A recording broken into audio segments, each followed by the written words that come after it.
Welcome to Heartbreak Chronicles. It was a normal Monday morning, and we had just finished breakfast and were sitting at the kitchen table. I sipped my coffee as I flipped through today's morning paper. At that point, my wife spoke up and said, "William, can you put the paper down? I have something to talk to you about." I put the paper on the table and waited for her to continue. "William, I'm leaving you. I want a divorce."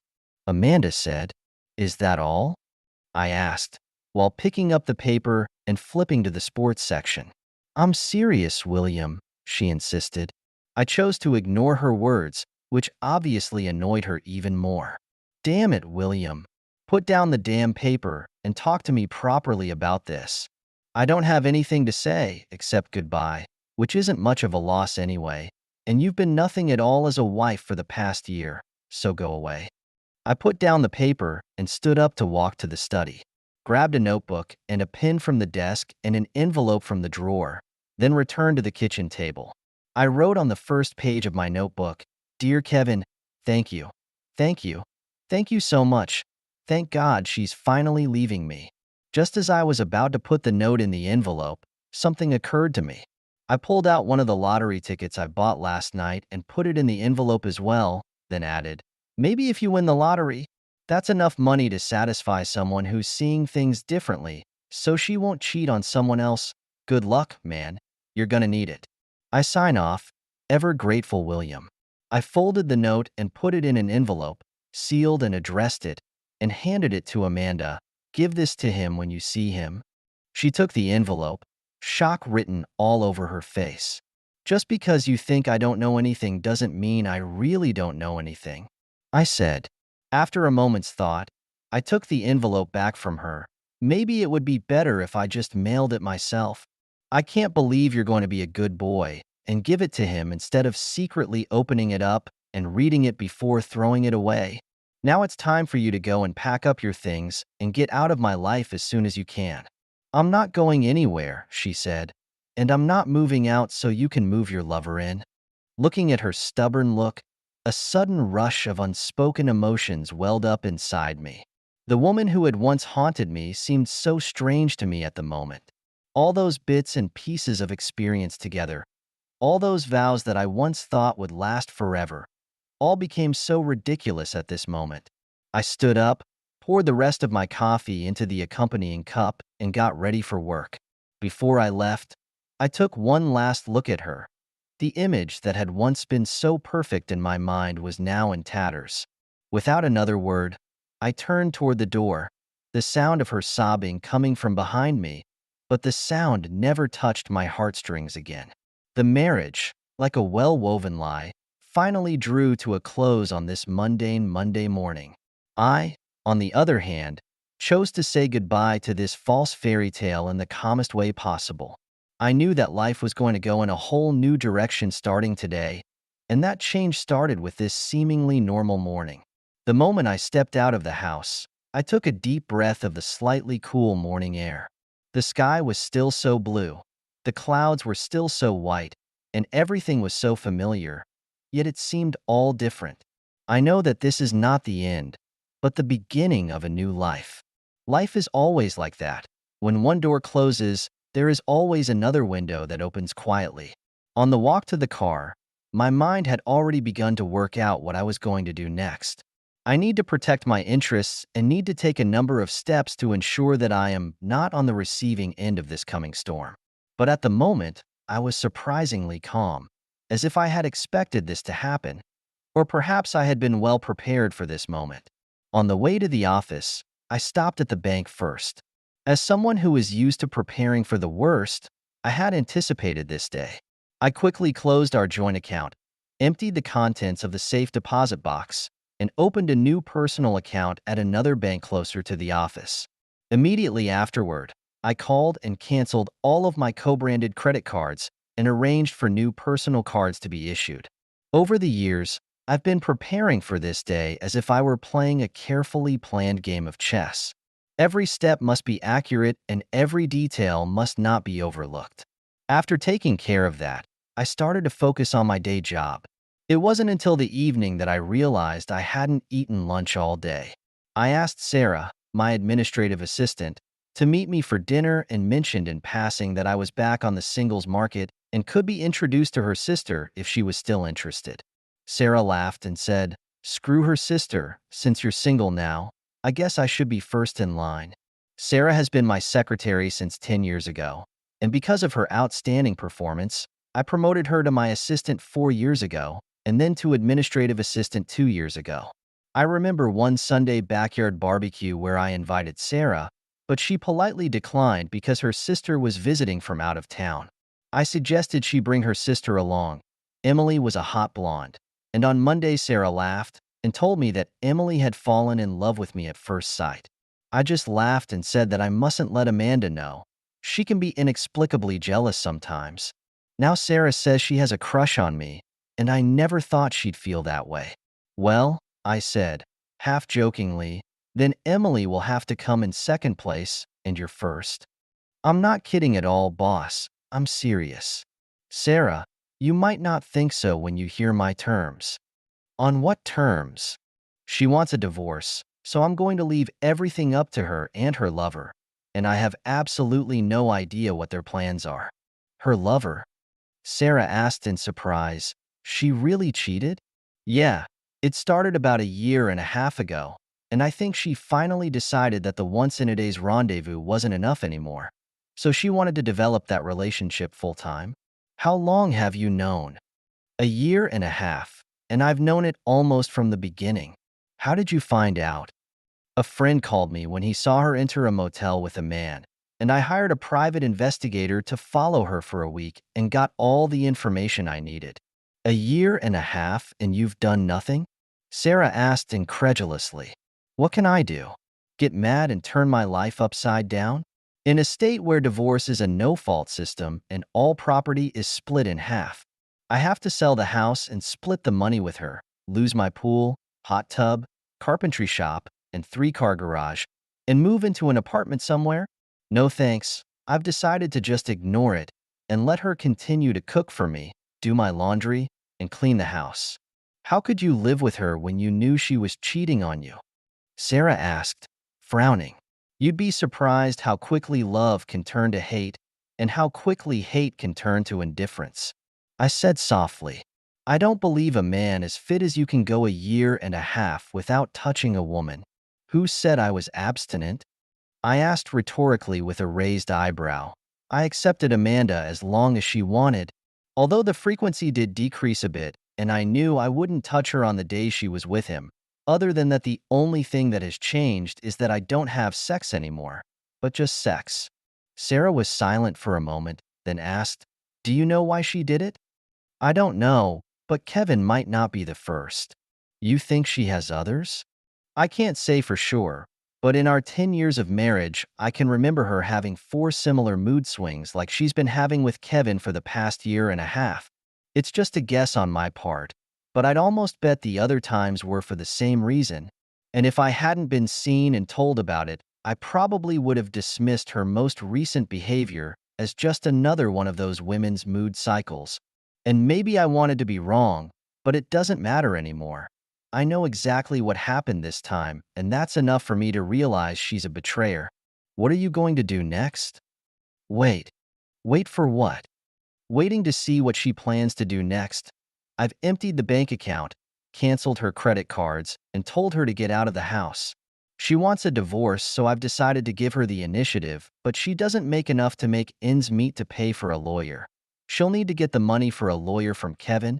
I don't know if he'll give it to her. I'm guessing that they've already discussed it before she filed for divorce with me this issue, but I have no way of knowing." I paused and looked Sarah in the eye and said, "So if you're really interested in me, you're going to have to accept that you're going to have to go out with a married man, and I don't know how long it's going to take me to finalize my divorce." This night, under the soft lights of the restaurant, our conversation made all the difference. Maybe that's how life works. Just when you think you've lost everything, a new opportunity creeps in. But I know that the rest of the day won't be smooth sailing, and this is just the beginning. Sarah's right. I have to take control. I pulled out my cell phone and speed dialed Thomas's number. Thomas and I have been good friends since the third grade and are now a family law attorney specializing in divorce cases.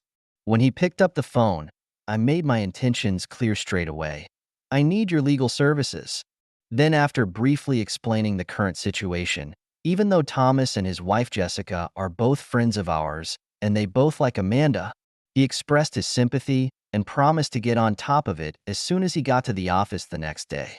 He asked me to come to his office at lunchtime to sign papers, and then we could have lunch together. Just then, I had a sudden thought and deliberately said, I also want a restraining order. A restraining order? Why? Thomas sounded a little confused. I lied. Amanda said Kevin would come and teach me a lesson if I got her in trouble. Thomas laughed. We both know that's pure bullshit, but I'm going to help you with this restraining order anyway. But just so you know, the order has to go through a court hearing in 10 days before it can remain in effect. I know, I replied. But the most important thing now is to get her out of the house and not to come back for a while. We don't have any children, so she doesn't have any reason to use the house while the divorce is going on. I adhere to the principle that possession is 9/10 of the law, and there is no reason for the judge to let me move out and let her live in. And that's what I am aiming to do. And this morning I told her to move out, but I don't know what I will find when I come home and find out what's going on. She may be gone, or she may still be there. Since we're not sure where she'll be, we'll serve the papers where she works, Thomas suggested. I'll see you tomorrow. After hanging up, I looked at Sarah and asked, what are your plans for this weekend? She gave a charming smile and began to detail her plan. I must admit, these plans do sound tempting. When she got home, Amanda was sitting at the kitchen table looking over some papers. Why are you still here?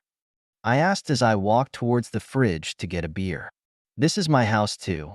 I'll stay here until I find another place to live. If you don't like sharing a room with me, you can move out. Don't even think about it. Sit down and let's discuss what to do next. There's nothing to discuss. I opened my beer and took a sip. I know what I'm going to do. I don't care what you're going to do. There are some things to discuss, William. No, Amanda, there's nothing to discuss at all. It's simple. You say you want a divorce, so go ahead. You'll need to hire a lawyer, file the paperwork, pay all the court costs, and I'll argue every little thing. We live in a no-fault state. Everything is 50-50, so it's got to be decided who gets what. And I'll drag out the process so your lawyer's fees keep going up and up. You know lawyers aren't free, right? I paused and added, you want the coffee table? Guess what? I want it too. And you want the couch? Sorry, it has special sentimental value to me, and I have to keep it. How did you suddenly become like this? Before you didn't care about any of this. When I said I wanted a divorce, you didn't even show any emotion. You just told me to pack up and leave. I looked her straight in the eye and decided to take a gamble. I let you off the hook the first 3 times because you didn't ask for a divorce. And I love you enough to stay silent and continue to be with you because you always come back to me. When I mentioned the first 3 times, she turned her head, a subtle gesture that seemed to confirm my suspicions. It's hard to say why I stayed with you, I continued. I didn't file for divorce. I thought maybe I did something to really piss you off, and you had to get back at me that way. That eventually you'd always end up ending your affair. And I stupidly thought it was because you realized you loved me that you came back. I looked down at the stains on the floor and my voice turned a little cold and hard. I thought that this time with Kevin was just a repeat of all those things that happened before, but now I see that I was wrong. And I've finally come to realize that you're nothing but a low-life betrayer, and that if you hadn't decided to leave me to marry Kevin and end the relationship, you'd be in some asshole's bed again 6 months or a year from now. I felt a sudden surge of anger well up in me at the thought. Come to think of it, I do need some form of revenge. What I'd really like to do is to take a belt and whip you until your skin is broken and you bleed out on the floor. But that would just land me in jail. And the only thing I can do to make this divorce as difficult and expensive as possible is to make it as difficult and expensive as possible. I took a deep breath and tried to calm down. You're right. This is your home too. And if you decide to stay, I have to accept that, but I don't have to like it or talk to you. Move your stuff to one of the guest rooms and stay away from me. When I finished, I took the last sip of my beer and went upstairs to get ready for bed. I think I've accomplished my intended purpose by giving her something to think about. She needs to discuss it all with Kevin, make a decision, and it all takes time. And that time is what Thomas used as an opportunity to serve divorce papers and restraining orders. Of course, I could be thinking wrong. Maybe Amanda's already met with a lawyer, and the papers are on their way to me. But given the balance on my credit card when I canceled it, and the amount of cash taken from the bank, if she had already met with an attorney, she would have used our joint money to pay the fees. And of course, Kevin may have paid his attorney's fees. Now all I can do is wait and hope Thomas gets a head start. Lying in bed, I thought back over the long day. From the morning Amanda filed for divorce to now lying in this bed that used to belong to both of us, it all seems like a ridiculous dream. But I know that this is not a dream, but a new chapter of my life about to begin. The next morning, I left the house before Amanda woke up and went to a breakfast place for brunch. Jenny, the waitress, asked me, "Where's Amanda? I always see you two together, and this is the second day in a row you've come by yourself. You won't even see us together again. We're splitting up." I said calmly. "I see," she said, adding as she placed my order, "My phone number is written on the back of the bill, not the restaurant's number, my private number." As I watched Jenny walk away, I was lost in thought. In just 2 days, two women had already expressed interest in me. So why am I not good enough for my married wife? It's a question I'll never know the answer to because I'll never ask it. I sipped my coffee as I waited for the time when Amanda usually left for work. When it was about time, I came home and started packing up Amanda's things and moving them into the garage. At 10:15, Thomas called to say the papers had been delivered. I immediately contacted a locksmith, and within 20 minutes he arrived and started working. Less than an hour later, Amanda's car sped into the driveway. There was no way she couldn't have seen the open garage door and the prominent cardboard notice, "Amanda, all your stuff is in the garage." She stood there staring at the notice for a moment, then tried to enter the house. But of course, her key didn't work anymore. She rang the doorbell, but I didn't answer. In the end, she had to leave. I peeked into the garage and realized she had taken a couple of bags. Just 2 minutes after she drove off, my cell phone rang. "You asshole," Amanda growled on the other end of the line. "Did you really have to humiliate me in front of my coworkers?" "Better than having you humiliate me in front of my coworkers," I replied calmly. "What's the meaning of this damn restraining order?" "You know why? I was worried you were going to have Kevin lecture me for being rude to you. I need to go inside and get some things." "All your stuff is in the garage, Amanda. I didn't change the code on the garage door, so your remote still works. If you need things that aren't there, let me know where I am, and I'll move them to the garage." "Don't be ridiculous, William. You're making this more difficult than it needs to be." "I'm sorry, Amanda. Some inconvenience to you is not sufficient revenge for all the torture you've put me through over the years, but I had to do something for the sake of my own mental health, and you should be thankful that I didn't act violently. Goodbye."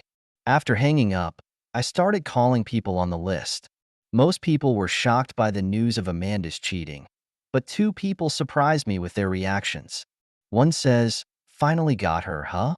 Another said, "I always thought you guys had an open marriage, that she was always going out with different guys and you never mentioned it." I mentally crossed those two off my friends list. Amanda's parents were the hardest hit and tried to tell me there must be some kind of misunderstanding. I've always loved them, and they treat me almost as if I were the son I never had. But I couldn't let Amanda use her version to frame me and make them think badly of me. After dealing with those calls, I went through the house again, collecting what was left of Amanda's belongings. Just as I was finishing my lunch, the security company came. Obviously, I didn't trust Amanda at all to comply with the restraining order, so I decided to install a full security system, including cameras. After what happened at Amanda's workplace on Thursday, I told Sarah we could start our weekend plans. She gave a big smile. "How about tomorrow night? Dinner and dancing first?" When I got home, Amanda did exactly what I expected. She moved some things and then broke into the house through the garage's connecting door. The kitchen was a mess, with plates and glasses broken all over the place.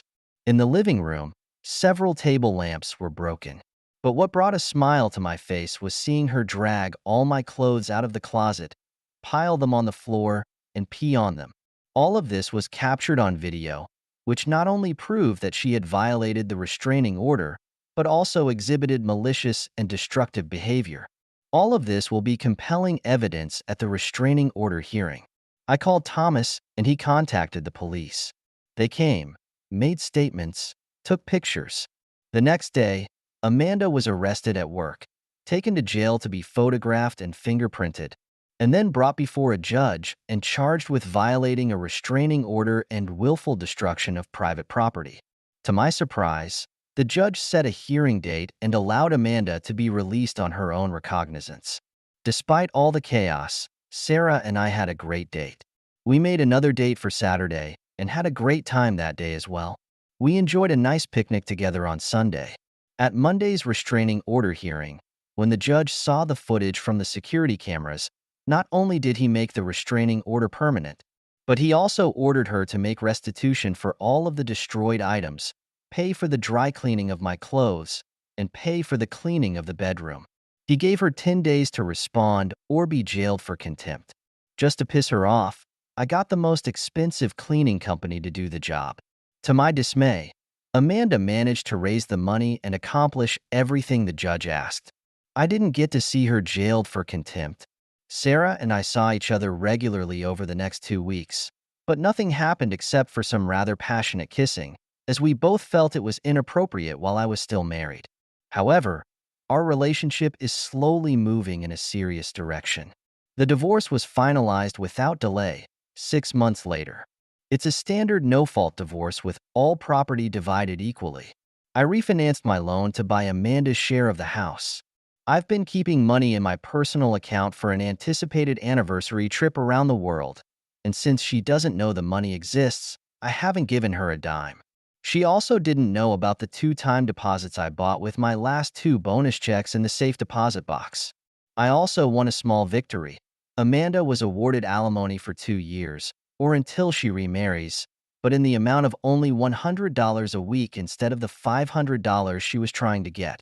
This was unexpected, and Thomas told me it was because we were very fortunate in the assignment of judges. The judge presiding over the restraining order hearing and the judge in charge of the divorce case are cousins who apparently discussed the case and have both had cheating wives. Both judges agreed that the innocent husband should not be punished for his wife's betrayal. While they followed the law, they did not go beyond what the law required. Apparently, Amanda and Kevin's relationship isn't as rosy as it seems. 7 months after the divorce was finalized, she moved back in with her parents. And one day, 8 months after my divorce, I was sitting in the bar of the Hilton Hotel, enjoying a steak sandwich and a beer for lunch. Just then, someone sat down on the high stool next to me and asked, "Can I buy you a beer?" I turned my head and realized that sitting next to me was actually Kevin, my ex-wife's ex-lover. Out of curiosity, I nodded my head in agreement. He signaled Betty, the bartender, and ordered beers for both of us. When the beer came up, he took a sip and set the glass on the bar, staring at it for a few moments. He began to tear the labels from the beer bottles, piling a small pile of shredded paper in front of him. Finally, he spoke. "I didn't mean to screw up your life," he said, still not looking up. She wasn't wearing a wedding ring the night I met her. I had no idea she was married, and she didn't act like a married woman at all. He continued, "She was at Buddy's that night with a group of coworkers. I asked her to dance and she said yes. I bought her a drink. She invited me to sit with them and we danced 3 more times. And when I asked her out, she agreed." Kevin paused and took a sip of his beer before continuing. "I fell in love with her very quickly, and within a month we started having sex. At first, we could only go to motels because I was living with 2 roommates, and there was always someone at home. We couldn't go to her place because she said she was living with her disabled mother, which explained why we couldn't see each other very often. She said that the only time that someone else could look after her mother when she can come out. Then I got my own apartment so I didn't have to go to motels, and although I saw her irregularly, I loved her deeply and planned to propose to her. And I planned to buy a house big enough for the two of us and her mother. But just before I was ready to propose, someone I knew asked me why I was dating a liar. I was about to theorize with him when he told me that Amanda was married and had a history of cheating on her. It turns out that she had a relationship with his brother 2 years ago, and when her husband found out his brother ended it, at first I had a hard time believing it until I got your letter. I thought about it for a week before I confronted her. She broke down and cried and said she didn't love you. She said you were an abusive drunk who physically and mentally abused her. She claimed she hated you but was afraid to leave because you threatened to track her down and kill her and anyone who was with her. Kevin took another sip of his beer. By then, I'd already investigated and knew she was lying, which put me off the idea of getting married. But she's really good in bed. And now that you've kicked her out, I'm letting her move in with me, but only if she's willing to stay in a sexual relationship with me. Everything was going well until she started talking about marriage after the divorce was finalized. That's when I ended it. My parents were divorced because my mother cheated on me. My father got custody of me. Then she remarried but got caught cheating on me. She cheated again on her third marriage. I'm a firm believer in the saying, once a betrayal, always a betrayal. So I told Amanda in no uncertain terms that as long as she was okay with the shelling out relationship, don't think anything more than that, and about 3 weeks later, I came home from work to find that she had moved out. He took another sip of his beer and said, "There are rumors that I've been aware of your marital relationship, and I'd like to know why you didn't get an immediate divorce." I shrugged, like you said. She's really good in bed, and I've decided to keep things the way they are. Enjoying the sex and having someone to cook, clean the house, and do my laundry. And if she hadn't asked to leave and wanted a divorce, I probably would have kept it that way. He took another sip and added, "I never thought I'd say this to you, especially not to you, but I really miss her in bed." He took the last sip of his beer, stood up, and walked away. When I got back to my office, my assistant Lily looked at me and said, "You look like a cat who stole the lunch. Was it really that good?" I laughed. Lunch sure was impressive. "By the way," Lily said, suddenly remembering something, "Sarah's not under you anymore, is she?" "Yes," I smiled. "She's at home preparing the nursery for the upcoming twins." Life is always full of surprises, like a never-ending cycle. When a relationship ends, it often means another, better beginning. Amanda's betrayal brought me pain, but it also led me to meet Sarah, and the lottery ticket that was meant to be a jab at Kevin brought unexpected riches. Looking at the picture of Sarah and I on my desk, thinking about the nursery being renovated at home, and the staggeringly large check in my pocket, I suddenly realized that sometimes a loss can be a gain. What was once thought to be a nightmare experience ended up being a much better dream. Maybe that's the true meaning of life. When you think it's all over, it's really just a prelude to another fresh start. And now, my new chapter is unfolding, full of love, anticipation, and hope. This story, after all, has an unexpected happy ending. That's the end of today's story. For more captivating tales, hit subscribe and never miss an episode.